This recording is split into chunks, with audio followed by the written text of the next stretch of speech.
Il y a quelques jours, un frère est venu me voir et m'a dit « Donne-moi des conseils pour me lever à Salat al-Fajr ». Bien sûr que moi-même, j'en ai besoin de ces conseils-là, on en a toutes et tous besoin. Je lui dis la première des choses parmi les causes. Tu mets le réveil déjà? Il me dit « Mon frère, j'en mets 7 des réveils ». Il me dit j'en mets 7, donc j'ai compris qu'en fait, il ne faut pas commencer par le réveil. Ça, c'est à la fin, tout à la fin. Donc, il faut se dormir tôt. Ça, tout à la fin. La première des choses, c'est de prendre conscience quelle est la récompense de Salat al-Fajr, wallahu a'lam. Et de prendre conscience de la gravité d'être négligent, insouciant, inconscient des mérites de Salat al-Fajr. Ça, c'est la première des choses. Déjà, après, le reste, ça va tout seul. Exemple, toi, si on te dit, tu as un travail, mais tu dois te lever tous les matins, 5 heures du matin. Ah, ne te précipite pas. Tous les mois, tu touches 25 000 €. On n'a pas besoin de te dire, mets le réveil, pas mets le réveil. Toi, le mérite, la récompense, ça y est, elle a plié toutes les autres causes. Ne lui parle même pas de réveil ou pas. T'inquiète, sans réveil, il va se réveiller à 5 heures du matin. Sans réveil, son corps va se régler en 2 jours. Lakin, pour Salatul Fajr, on a du mal parce qu'on joue que sur les causes matérielles. Mais c'est logique. Regarde les causes spirituelles, ce qui doit te motiver, t'apporter une conviction ferme que tu dois te lever à Salat al-Fajr, c'est un bien pour toi. À ce moment-là, c'est facile le reste. Vous avez compris? Donc, le réveil, l'histoire du réveil, c'est à la fin. Donc ici, la première des choses, c'est les mérites. Prendre conscience de la valeur et de ce que tu rates, ya Abdallah. Si tu rates Salatul Fajr. Et la honte, qui est le fait de te réveiller, peut-être te dire les anges, ils ont dit, Allah, on a trouvé Foulan et Allan en train de dormir. Allah en a connaissance. Et ils ont attesté de cela. Et déjà, ça nous permet de voir ici où est notre degré de foi. C'est pour ça, Salatul Fajr, c'est quelque part une métaphore, le thermomètre de l'iman, de la foi. C'est pas l'aspect extérieur, comme je vous dis souvent, l'aspect, un beau camis, une belle barbe. Je ne suis pas en train de critiquer et dénigrer, moi-même j'ai la barbe, moi. Il faut arrêter avec. Le principal, al-qalb et al-a'mal, les actions qui sont obligatoires et qui sont les plus importantes. Ensuite, on sait que tout est important en islam, mais il y a des priorités. Comment ça, tu vas me dire par exemple une personne qui a une apparence d'un pieux, d'un vertueux, d'un compagnon. Il ne se lève pas, Salat al-Fajr, je ne comprends plus rien là. Ils sont où les priorités? Je ne comprends plus rien. Donc, le thermomètre de ta foi, Salatul Fajr. Ensuite, Salatul Isha. Ensuite, Al-Dhuhr, Wal-Asr, Wal-Maghrib. Ça, c'est un grand thermomètre de ta foi. Tu vas savoir où tu es. Sans compter le fait que ça ne suffit pas de prier. Il faut prier avec concentration, avec dévotion. Et prier comme il faut, en respectant les piliers, les conditions, etc. C'est une prière complète, comme on a dit précédemment.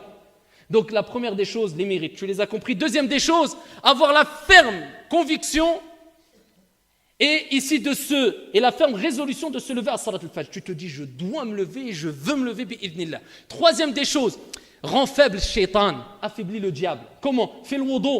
Qabla an-nawm, tawadda ya Abdallah. Protège-toi, c'est une protection. Fais le wudu. Essaye de dormir avec les ablutions, c'est le mieux. Quatrième des choses, si je ne me trompe pas, fais al-dhikr.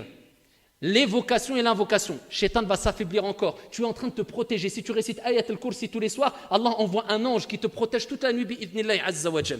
Shaitan, il s'éloigne de toi. Parce que la cause principale qui fait qu'on a du mal à se lever à al-Fajr, c'est notre âme qui est influencée souvent par les plaisirs et la paresse et le laisser aller. Et Shaitan aussi. On ne met pas que la faute sur Shaitan, mais il y a Shaitan aussi. Donc ici, affaiblis Shaitan. Fais le dhikr. Et particulièrement Ayat al-Kursi, Surat al-Ikhlas, al-Falaq, al-Nas 3 fois.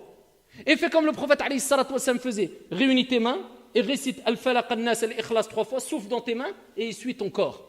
Ça, c'est parmi les choses recommandées à faire avant de dormir. Déjà là, tu t'es prédisposé à te lever à Salat al-Fajr, incha'Allah ta'ala.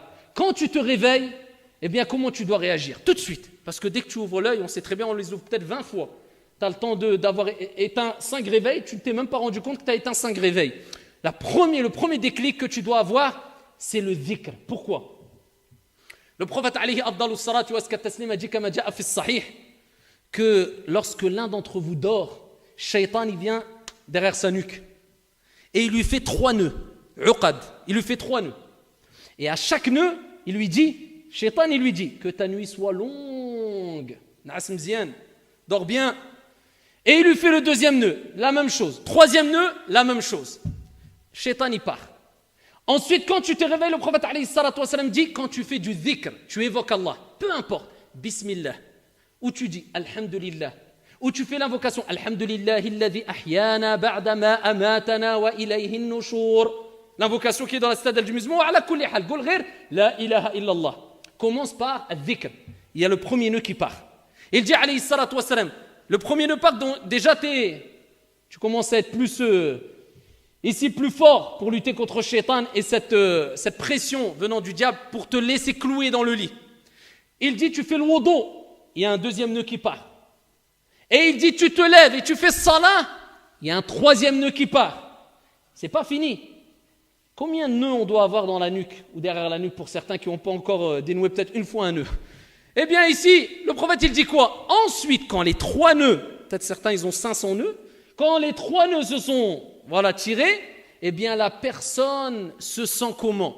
De bonne humeur et se sent ici motivée, traduction du sens, c'est-à-dire loin de la paresse. Il dit sinon, la personne se lève, certains disent du mauvais pied, on balaye ça, de mauvaise humeur, et en plus de cela, il est paresseux toute la journée.